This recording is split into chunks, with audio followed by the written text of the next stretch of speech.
Rome ne s'est pas fait en un jour. Bon, elle s'est bien fait détruire aussi. Hein. Générique.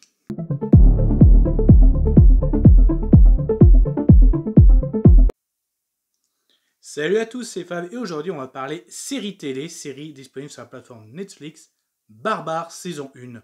Alors le pourquoi du comment de cette vidéo, la saison 1 certes est disponible depuis un certain temps, hein, donc c'est une série de 2020, mais comme la saison 2 va arriver normalement fin 2022, on n'a pas encore de date précise sur la plateforme, mais la plateforme le précise bien que la saison 2 est imminente. Donc du coup, me suis dit pourquoi pas déjà se mettre ou se remettre pour certains dans le bain la série Barbare. Donc du coup, cette vidéo sera faite en plusieurs parties. Donc quelles étaient mes attentes par rapport à cette série, la synopsis, de quoi ça parle, ce que j'ai aimé et moins aimé, avec un petit peu de spoiler, vous allez comprendre pourquoi. Et du coup, petite conclusion et qu'est-ce que j'attends de cette saison 2. Donc du coup, mes attentes, beaucoup d'attentes de la part de cette série. Moi, comme je vous le dis, hein, je suis assez fan des séries inspirées de faits réels et c'est le cas de cette série Barbare. Donc Barbare en fait est inspiré tout simplement donc à l'an 9 après Jésus-Christ. Donc en gros l'Empire romain donc domine l'Europe depuis plusieurs années. Et donc là ça va se passer donc à l'époque ça s'appelait en Germanie donc aujourd'hui ce serait en Allemagne. Hein. Et donc là, on assiste en gros, parmi les historiens estiment que parmi une des batailles les plus dures de la part ce qu'a subi l'Empire romain. Donc en gros, la bataille, alors, si je prononce mal, pardon, de Tottenbourg. Voilà, la bataille de Tottenbourg. Donc, une petite série de 6 épisodes, hein, les épisodes durent une quarantaine de minutes, les plus longs 50, il me semble, 50 minutes. 6 épisodes basés sur la bataille de Tottenbourg. Donc, je connaissais un petit peu, je savais que ça faisait partie, en gros, des grosses batailles qui avaient fait que l'Empire romain avait bien subi. Hein. Je sais aussi que j'avais connaissance qu'en gros, ce qui avait marqué l'histoire, au-delà de la défaite des Romains, c'était qu'en gros, il n'y avait pas beaucoup de Germains face à 3 légions romaines, et qu'en plus, à la base, il y avait plusieurs tribus des barbares, et ces tribus se sont alliées, et en gros, on piégé les Romains dans les bois. Moi, c'est ce que je retenais d'un point de vue historique. Donc, qu'est-ce que je m'attendais en plus avec ce nom comme barbare? Beaucoup de batailles, de la tactique militaire. Euh, je m'attendais beaucoup à ça. Aussi, comment allait traiter ce grand chef guerrier comme Arminius. Donc, en gros, on sait que c'est Arminius qui a mené ces Germains. Donc, est-ce qu'il allait devenir un personnage mythique? Il l'est d'un point de vue historique, mais au niveau de la pop culture, hein, quand je dis la pop culture, je pense à Ragnar, au niveau viking, Léonidas, 300, Spartacus, donc série de son même nom. Est-ce que ça allait rentrer dans cette même lignée? Franchement, je m'attendais à voilà, mes attentes, une bonne série avec des batailles, des moments épiques, du barbare et un Arminius qui rentre dans les grands guerriers aussi de la pop culture, autre que en plus de l'histoire. Donc du coup, j'ai déjà commencé un petit peu la synopsis de quoi ça parle, donc voilà, bien sûr. Il faut reposer le contexte aussi, donc dès les premiers épisodes, on s'aperçoit en fait que quand les Romains dominent l'Europe, y compris une partie de la Germanie, hein, plusieurs villages, on s'est rendu compte qu'il y avait plusieurs façons aussi de conquérir. Certes, il y avait par la bataille, mais il y avait aussi des fois par le mariage, hein, le fait de marier la princesse de telle tribu plus le prince, ça pouvait faire une alliance. Ça pouvait être aussi par donner quelque chose un petit peu en nature, là, ou comme donner un fils. Là, c'est le cas au début de cette histoire. Donc, dans cette tribu germane, en gros, les Romains leur ont proposé donne-moi 2 fils pour maintenir la paix, et ton village sera tranquille. Donne-moi 2 fils et tu auras la paix.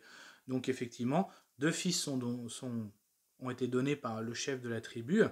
Et on va vite se rendre compte que parmi ces fils, il y a Arminius, forcément.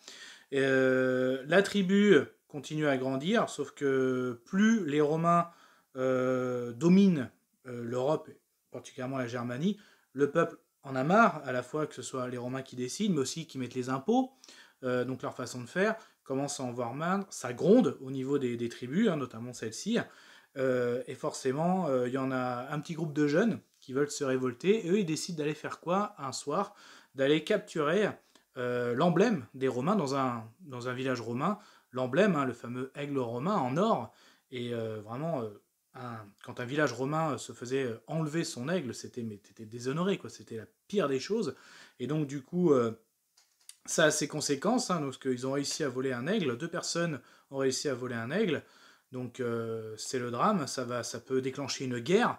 Et sauf qu'on s'aperçoit aussi qu'à un moment, un Romain débarque dans le village, parce que forcément, il y a beaucoup de villages germains. Donc, les Romains savent qu'ils se sont fait voler un aigle, mais de la part de qui? Il y a tellement de villages de Germains, et là, tu as un Romain qui débarque dans le village, c'est bien le village où il y a eu bien les 2 voleurs. En fait, on se rend compte que c'est le fameux Arminius, hein, qui est le fameux fils du chef de cette tribu allemande, mais qu'aujourd'hui est un Romain. Et forcément, il y aura toute l'histoire sur Arminius, donc comment aussi ses origines, ça, il a été élevé romain, mais aussi justement, comme je l'avais dit, c'est des faits historiques. C'est pour ça que je dis qu'il y a un peu de spoil, parce que quand c'est tiré de faits historiques, bah, quand on connaît les faits historiques, on s'en doute un peu. Sur Arminius aussi, qu'est-ce qui va se passer justement euh, du Romain pour revenir chez les Germains pour mener cette bataille victorieuse des Germains face aux Romains. Donc voilà un petit peu, j'ai raconté un petit peu l'histoire sans trop donner de détails, mais forcément il y a un peu de spoil vu que c'est tiré de faits. Alors est-ce que j'ai aimé moi cette série? Alors ça n'a concrètement, je l'ai aimé mais ça n'a pas répondu à mes attentes, hein. Je rappelle mes attentes, j'ai dit je veux de la bataille, je veux de la tactique. Donc je rappelle, spoil, hein, spoil. Donc concrètement, la bataille, c'est le 6e épisode, hein. C'est voilà, donc c'est pour ça que quand je dis barbare, la bataille de Tottenbourg, je me suis dit, c'était une grosse bataille, hein, qui a duré un bon moment. Et là, je me dis, ça va être au moins, allez, la moitié, au moins 3 épisodes. Bah non, ça a été que le dernier. Donc moi, j'attendais beaucoup, beaucoup de batailles. C'est peut-être, est-ce que c'est un fait aussi que quand tu vois la série écrit barbare, tu t'attends à de la bagarre et tout? Peut-être. Donc mais j'aime beaucoup l'histoire. J'ai beaucoup aimé l'histoire d'Arminius. Donc, justement, comme je l'ai dit, hein, enfant germain, élevé par les Romains, j'ai beaucoup aimé. Et d'ailleurs, en fait, en gros, le pourquoi du comment, ce changement, j'ai beaucoup aimé aussi. En fait, le Romain avait probablement une tactique, c'était le fait d'élever un Germain à la romaine. C'était après, quand il soit adulte, de le mettre chef de la tribu des Germains pour pouvoir en gros diriger tranquillement. Lui, il dirige, et puis toi, comme je t'ai élevé, en gros, et que vu que tu es de leur sang, tu vas pouvoir les mener à la baguette, quoi. Et je crois que Arminius n'a pas du tout apprécié ça. Je pense que dans la série, on voit, hein, il voulait de préfet, il voulait chevalier romain, il a même des ambitions à Rome. Quand il lui a dit, bah non, en fait, moi si je t'ai pris, je t'ai élevé, c'est pour que tu puisses serrer la vis à tes propres, les- ton propre peuple, quoi. Donc là, il n'a pas trop apprécié. Que dire d'Arminius, donc l'acteur Laurence Rupp, j'aime beaucoup. Un point fort quand même, il est doublé en français par la VF, par Alexis Victor. Et ça, c'est un gros plus. Alexis Victor, je rappelle, bah, il double Ragnar dans Viking. Il double Bradley Cooper, Loki dans Marvel, Rocket aussi d'ailleurs. Mais sa voix, elle est géniale, quoi. Franchement, ça joue quand même, hein. De toute façon, hein, quand tu vois Ragnar et Arminius, la voix, quand tu vois Spartacus aussi, qui est doublé par Adrien Antoine, ça fait vraiment des super guerriers, quoi.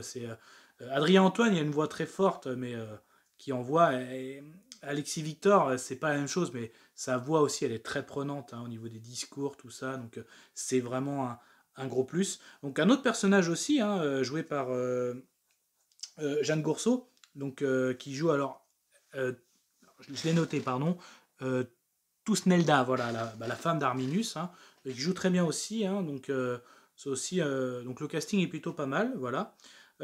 Après, voilà, franchement, je m'attendais aussi à plus d'hippies. Alors, c'est une production allemande, c'est peut-être ça aussi, hein. Je connais pas le budget de la série, mais voilà, déjà 6 épisodes. Bon, au début, j'aime bien aussi les petites séries comme ça, 6 épisodes. En gros, au niveau concret, bah, je trouve que c'était quand même un peu longuet. Je m'attendais par exemple à plus d'épisodes sur la bataille, je l'ai déjà dit. Est-ce que c'était par rapport au budget aussi? Parce que je pense que c'est sacré budget, hein, pour faire une série avec des combats, tout ça. Euh, donc c'est ça aussi. Bon, mais j'ai bien aimé quand même l'histoire d'Arminius. Voilà.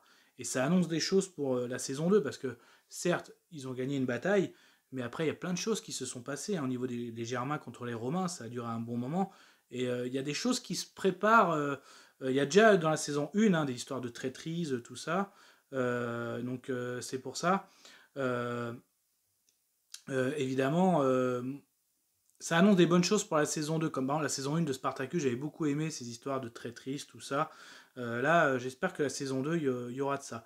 Donc non, franchement, concrètement, alors cette série n'arrive pas non plus au niveau de Spartacus, de Viking, mais ça reste une bonne série inspirée de faits réels, hein, avec l'Empire romain. Comme 6 épisodes, ça passe assez bien, donc ça se fait assez rapidement. Donc franchement, euh, voilà, j'ai passé un bon moment devant ces 6 épisodes. Certes, c'était répondait pas à mes attentes, mais cette saison 2, j'en attends pas mal, hein. Bon, j'aimerais plus de combats, forcément. J'aimerais plus de combats, plus de tactique. Voilà, j'étais assez déçu aussi au niveau de la tactique. Tu sais, ils annonçaient plusieurs choses, mais ça a été fait un peu rapidement, je trouve. Et puis moi, j'aime bien en scène de bataille où tu vois des retournements de situation, et je trouve que là, même la bataille a été un petit peu expédiée, quoi. Donc, mais bon. Donc, bah, je pense que je vais m'arrêter là. Si vous avez déjà vu la série, dites-moi en commentaire qu'est-ce que vous en avez pensé. Si vous ne l'avez pas vu, bah, faites votre propre avis. Puis comme ça, on est prêt pour la saison 2. Donc, bah, Kenavo.